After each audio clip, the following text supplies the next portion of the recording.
welcome to the All Things ITSM Global Podcast. I'm Kirsty McGowan. I'm here with Ken Gonzalez Hi, Kirsty.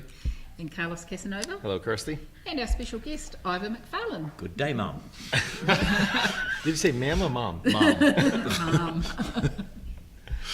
So, Ivor, how about let's start off our conversation with the future of ITSM. Where are things going? What's up? I think they're sort of going forwards. Yeah, not going back, but I mean, the forward-looking. the interesting from a ServiceNow perspective, you'll see all over the conference, is that the future is service management, not ITSM. But we've just been actually talking about how we're plotting out our story, and the interesting thing is the service management going forward, IT service management, is still, if you like, blazing the trail and taking things forward. So it's interesting to see where that goes and how the other service management approaches, non-IT as they are now, will get the benefit of that and as it filters through. The things that I'm interested in at the moment are some of the consequences of the innovations, and the one that I've been focusing on recently, which I think is an interesting way forward, is the idea that as we automate more and more and more, and we take out the expected resolutions, and don't need people to do it, the jobs that do still require people actually get harder and harder and harder, certainly percentage-wise. And yet I see a lot of organisations still confusing themselves, I think. They're thinking they can automate the routine and also still carry on de-skilling their service desk. I think they're in for a rude awakening in that respect. Can you say a little bit more about the getting harder? Because it seems like if you're applying automation, you're actually making it easier and for the things that people are good at doing. Yeah. I think people, there won't be more hard questions, but the questions that come through and require a person to deal with them, a much higher percentage of those will be complicated things because people don't do password resets anymore. That means that managers will have to understand that they need to empower the frontline decision people. Not that. Which exactly. And I just had an interesting conversation with my boss, and he explained there, saying that it's not just about training the people. We need to train the managers. Because that's where the inability to support and empower is. So I think what's interesting is the more we automate service management going forward, actually the stronger and more important the people role becomes, rather than being written out of it altogether, which is what I think some people would like to see. It ain't going to happen. Yeah, that's interesting because that's one thing I've seen quite often is, like I said, once you start automating that, once you get the person out from doing the more mundane type tasks, they can get back to the stuff that they really need to do. If it's on the security side, you get back to the analyzing the logs, not just collecting a log.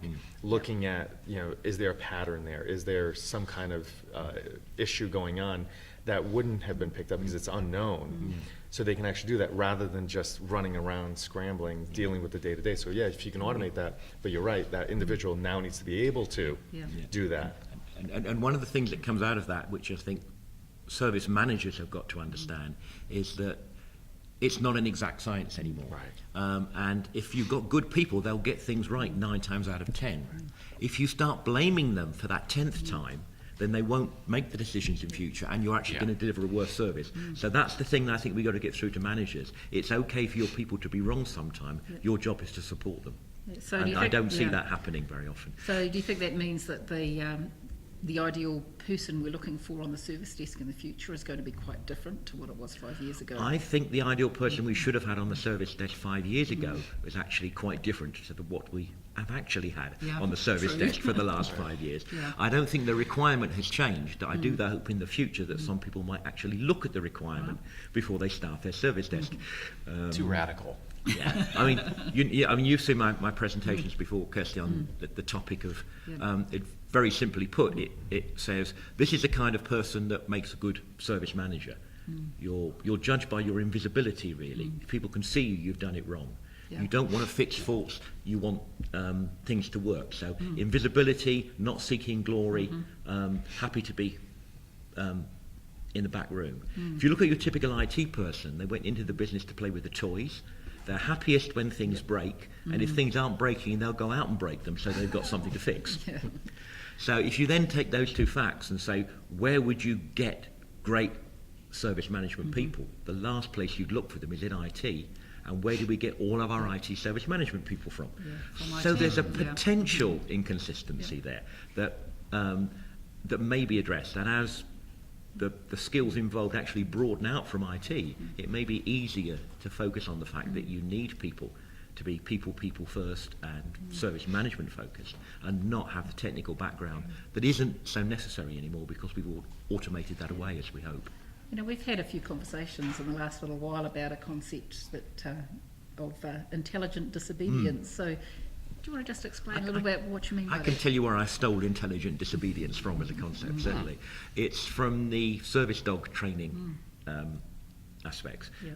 And a good service dog, guide dog, or whatever, will disobey when it's right to.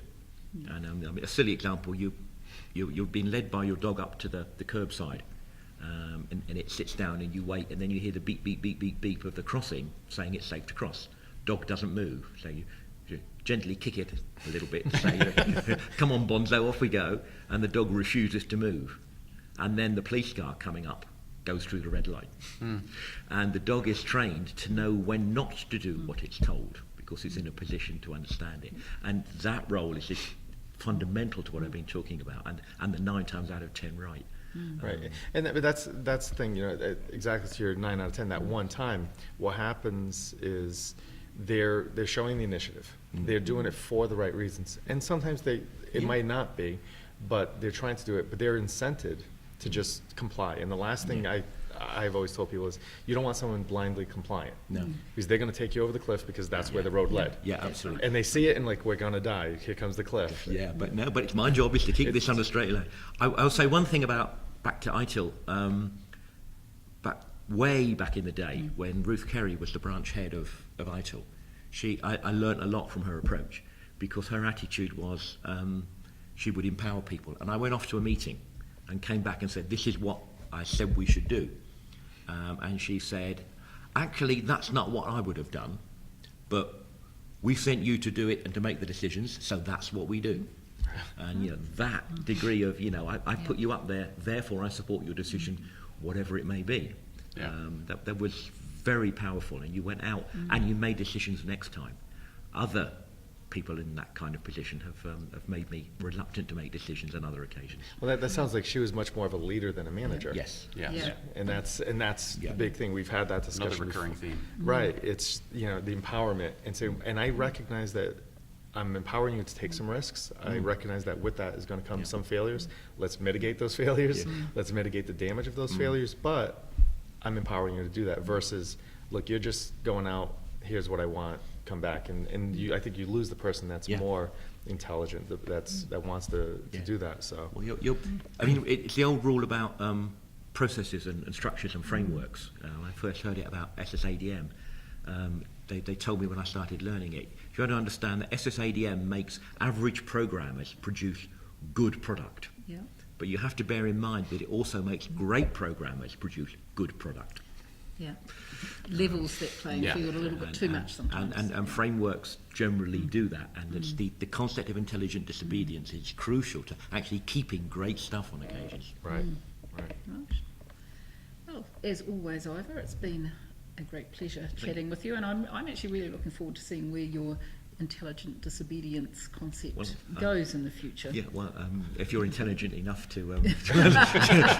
But she's not very obedient. No, so. absolutely not. No, thank you. I'm looking forward to actually getting time to write something up about it and get it published. Thank you. That's great.